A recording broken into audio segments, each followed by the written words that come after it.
Gempa besar Turki membuat kita sebaiknya mengenal negara Turki lebih jauh lagi, juga mengenal tokoh sentral negara tersebut, Pak D. Erdogan, lebih jauh lagi. Erdogan yang dengan tegas berkali-kali menyatakan akan membuat Turki ke zaman kejayaan Ottoman kembali seperti di abad 17 yang menguasai seperempat Eropa dan Asia Barat hingga Afrika Utara adalah pemimpin kelas dunia yang bermain agresif berperan di kawasan. Sengaja kita ungkap banyak pemimpin besar dunia saat ini yang sedang berkuasa agar mengingatkan kita akan pilihan raya yang sebentar lagi di Indonesia di tahun depan untuk memilih tokoh yang kelas dunia agar Indonesia bisa diperhitungkan. Tidak seperti data di banyak literatur geopolitik dunia saat ini yang tidak meletakkan Indonesia bahkan sampai tahun 2050 sebagai pemain dunia atau sebagai global player karena kebijakan luar negerinya dianggap lemah. Di abad ke-14 saja Indonesia dihormati dengan Nusantaranya Majapahit yang kemudian melemah lalu masuk Belanda menjajah yang sewaktu kemerdekaan Indonesia baru bisa merebut wilayah apa yang Belanda jajah saja, bukan apa yang Indonesia miliki yaitu Nusantara. Kalau semangat Nusantara sebagai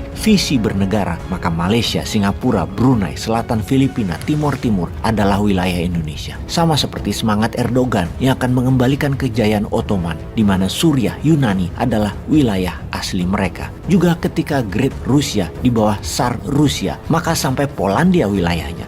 Ukraina adalah wilayah di bawah Kekaisaran Rusia. Kita kembali ke Turki agar menginspirasi kaum muda bahwa Nusantara wilayah kekuasaannya lebih luas dari Indonesia. Mengingatkan kita adalah sebuah negara besar yang dihormati. Bukan seperti era reformasi ini yang harusnya sudah selesai. Kita kurang dihormati. Kembali ke Turki, pada tanggal 13 November 2022 kemarin, bom besar menewaskan 8 warga sipil dan mencederai 80 warga di Istanbul, kota terbesar di Turki. Peristiwa tersebut merupakan pancingan termurka seorang Erdogan. Kelompok separatis Kurdi yang berada di wilayah tenggara Turki dan utara Suriah adalah tuduhan dalang penyebab bom tersebut. Kelompok PKK atau Partai Pekerjanya Kurdi dan SDF atau Syria Democratic Force, pasukan demokratik Suriah, milisi yang didukung Amerika yang saat ini mengendalikan timur laut Suriah. Sebagian besar pejuang SDF adalah orang Kurdi yang dianggap Turki sebagai cabang atau underbow dari Partai Pekerja Kurdistan. PKK tersebut yang dilarang di Turki. Seminggu kemudian Erdogan memerintahkan pasukannya menyerang sepanjang perbatasan selatan Turki dengan pesawat pembom di kota-kota sepanjang perbatasan di wilayah Suriah seperti kota Tal Rifat, Ain al-Arab, Cizre, Hakurt, Kandil yang merupakan wilayah populasi Kurdi dihujani bom dan roket oleh Turki. Kemudian di tanggal 21 November 2022, pasukan darat Turki masuk 30 km jauhnya ke dalam wilayah Suriah, menginvasi wilayah utara Suriah yang di dalam agresi militer hal ini disebut sebagai Deep Safe Zone, pengaman wilayah hingga ke dalam wilayah musuh.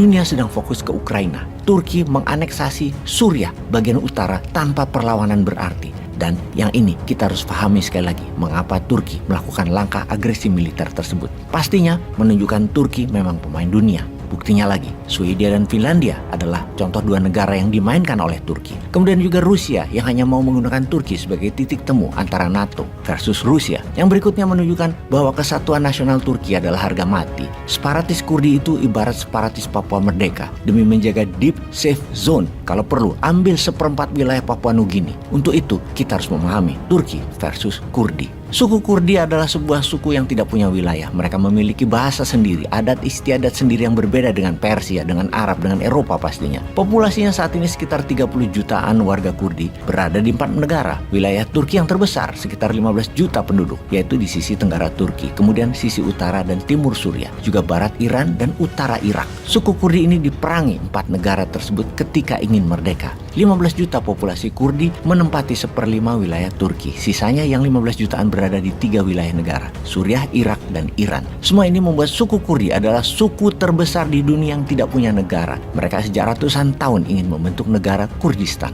Namun Kurdi yang diperangi dengan brutal oleh Iran dan Irak misalnya, yang melarang bahasa Kurdi dipakai atau dihukum, Kurdi tetap bertahan dengan siksaan berat hingga saat ini. Saat ini kekuatan Kurdi ada di wilayah Suriah sisi timur laut dan utara. Mereka merapat dengan ISIS dan mendapatkan senjata dari Amerika. Di mana kekuatan militernya menguat, diperkirakan mereka akan meluaskan wilayahnya ke Turki, Irak, dan Iran. Dan kalau hal ini terjadi, maka Turki akan kehilangan penduduk. Wilayahnya 1/5 akan hilang. akan kehilangan pendapatan pajak, akan kehilangan sumber daya alam. Persis seperti lepasnya Timur Timur dari Indonesia yang menilainya mungkin 1.000 triliun lebih itu Timur Timur. Bisa lepas juga dan Turki jadi rugi. Turki tidak mau hal ini terjadi. Great Ottoman baru tidak ingin hal ini terjadi. Dan Erdogan bayar mahal semua itu demi keutuhan negara kesatuan Turki. Untuk itu, kata Kurds, Kurdistan, dan bahasa Kurdi dilarang dipakai di publik di Turki, hanya dipakai sebagai pelajaran kebudayaan. Tindakan represif tersebut bukan hal baru. Turki sudah lebih dari 100 tahun memberlakukan hal tersebut. Baiklah sahabat New Mind, dengan informasi ini, apa pelajaran yang harus dilakukan Indonesia ke depannya? Adakah peluang Indonesia kembali menjadi Nusantara? Atau bisakah Indonesia dalam 50 tahun ke depan kembali masuk menjadi negara top 10 superpower yang berpengaruh di dunia? Seperti Indonesia di tahun 1960-an yang dinyatakan sebagai negara terkuat di selatan Khatulistiwa.